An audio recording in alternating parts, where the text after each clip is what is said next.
ഇന്ന് നല്ല അടിപൊളി സ്രാവ് കിട്ടിയിട്ടുണ്ട്. അത്യാവശ്യം വലിപ്പമുള്ളൊരു 1.5 കിലോന് മേലുള്ള സ്രാവായിരുന്നു. നല്ല അടിപൊളി സ്രാവാണ് ട്ടോ. അത് നല്ല കൊടമ്പുളിയൊക്കെ ഇട്ടിട്ട് തേങ്ങ അരച്ചിട്ട് കുറച്ച് മുളകൊക്കെ ഇട്ടിട്ട് കറി ഉണ്ടാക്കിയിട്ടുണ്ട്. പിന്നെ ഫ്രൈ ചെയ്യാൻ വേണ്ടിയിട്ട് മാറ്റി വെച്ചിട്ടുണ്ട്. നല്ല ഫ്രഷ് സ്രാവൊക്കെ കഴിക്കണമെങ്കിൽ ഇവിടുന്ന് തന്നെയാണ് കൂടുതലും കഴിക്കാറ്. നാട്ടിൽ പോയാലൊന്നും അത്ര നല്ല സ്രാവ് ഇടയ്ക്കൊക്കെ വല്ലപ്പോഴും മാത്രമേ കിട്ടാറുള്ളൂ. ഇവിടെ ആണെങ്കിൽ നല്ല ചീപ്പ് റേറ്റ് നല്ല അടിപൊളി സ്രാവും കിട്ടും.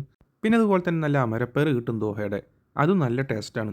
അപ്പോൾ അത് കുറച്ച് തേങ്ങ ഒക്കെ ഇട്ടിട്ട് നല്ല ഉപ്പേരി ഉണ്ടാക്കിയിട്ടുണ്ട്. പിന്നെ സൈഡായിട്ട് കുറച്ച് കച്ചമ്പർ ഉണ്ടാക്കിയിട്ടുണ്ട്. അപ്പോൾ ഇതൊക്കെയാണ് ഇന്നത്തെ കറികൾ.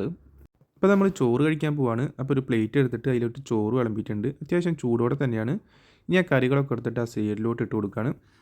കച്ചമ്പർ, പിന്നെ അമരപ്പയർ ഉപ്പേരി, പിന്നെ മീൻ വറുത്തതുണ്ടല്ലോ അതിൽ നിന്നൊരു പീസ് എടുക്കാം.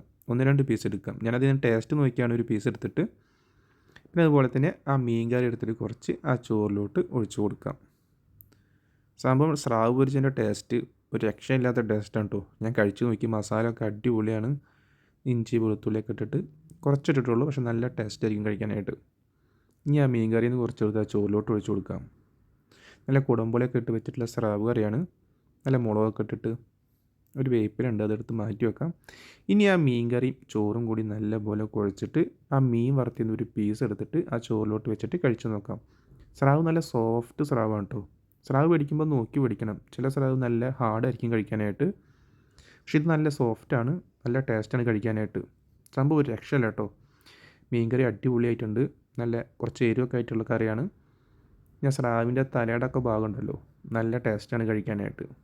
അതിൽ നിന്നൊരു പീസ് എടുത്ത് ആ ചോറിലോട്ട് വെച്ച് നല്ലപോലെ കുഴച്ചിട്ട് ആ ഉപ്പേരിയിൽ നിന്ന് കുറച്ചെടുക്കാം. പിന്നെ അതുപോലെ തന്നെ കച്ചമ്പറും എല്ലാം കൂടി നല്ലപോലെ കുഴച്ചിട്ട് ഒന്ന് കഴിച്ച് നോക്കട്ടെ കേട്ടോ. പിന്നെ അതുപോലെ തന്നെ സ്രാവ് ഉണക്കിക്കഴിഞ്ഞാലും അടിപൊളിയാണ് ഉണക്ക സ്രാവ്. അപ്പോൾ ചിലർക്കൊന്നും സ്രാവ് അത്രയും ഇഷ്ടമല്ല, പക്ഷേ സംഭവം അടിപൊളിയാണ് കഴിക്കാനായിട്ട്. നല്ല ഫ്രഷ് ആവണമെന്ന് മാത്രം. ഫ്രഷ് ആയില്ലെങ്കിൽ കഴിക്കാൻ ഒരു ടേസ്റ്റും ഉണ്ടാവില്ല. അപ്പോൾ സംഭവം ഇത് അടിപൊളിയായിട്ടുണ്ട്. ഇങ്ങനെ ഡ്യൂട്ടി ഇല്ലാത്ത ദിവസങ്ങളിലാണ് കിച്ചണിലൊക്കെ കയറിയിട്ട് ഇതുപോലെ 2-3 ഐറ്റമൊക്കെ ആയിട്ട് ഫുഡ് ഉണ്ടാക്കുന്നത്. ഞാൻ എല്ലാ വീഡിയോയിലും പറയുന്ന കാര്യം തന്നെയാണ്.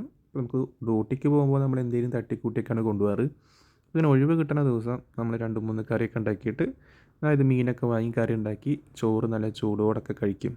അതങ്ങനെ വല്ലപ്പോഴാണ് ആസ്വദിച്ച് കഴിക്കാറുള്ളത്. അപ്പോൾ എന്തായാലും ഇന്നത്തെ കറികളൊക്കെ അടിപൊളിയായിട്ടുണ്ട്. ഇന്നത്തെ ഊണ് ഒരു രക്ഷയില്ല കേട്ടോ. നമ്മൾ അമരപ്പയർ ഉപ്പേരിയാണ് എടുത്ത് പറയേണ്ടത്. സംഭവം പൊളിയാണ്. പിന്നെ അതുപോലെ മീൻ കറി, അതും ഒരു രക്ഷയില്ലാത്ത ഐറ്റമാണ്. പിന്നെ മീൻ വറുത്താണെങ്കിലും അടിപൊളി, നല്ല സോഫ്റ്റാണ് കേട്ടോ സ്രാവ്. കഴിക്കാനാണെങ്കിൽ നല്ല മസാല ഒക്കെ ഉണ്ടല്ലോ, നല്ല ടേസ്റ്റിന് കഴിക്കാനായിട്ട്. അപ്പോൾ നിങ്ങളെല്ലാവരും ഫുഡ് കഴിച്ചോ? നിങ്ങൾക്ക് എന്തായിരുന്നു സ്പെഷ്യൽ എന്ന് കമൻറ്റ് ബോക്സിൽ ഒന്ന് ഷെയർ ചെയ്യണം. അപ്പോൾ ഇതാണ് ഇന്നത്തെ വീഡിയോ. നിങ്ങൾക്ക് ഇഷ്ടപ്പെട്ടെങ്കിൽ ലൈക്ക് ചെയ്യണം, സബ്സ്ക്രൈബ് ചെയ്യണം, സപ്പോർട്ട് ചെയ്യണം. മറ്റൊരു വീഡിയോ ആയിട്ട് വീണ്ടും കാണാം.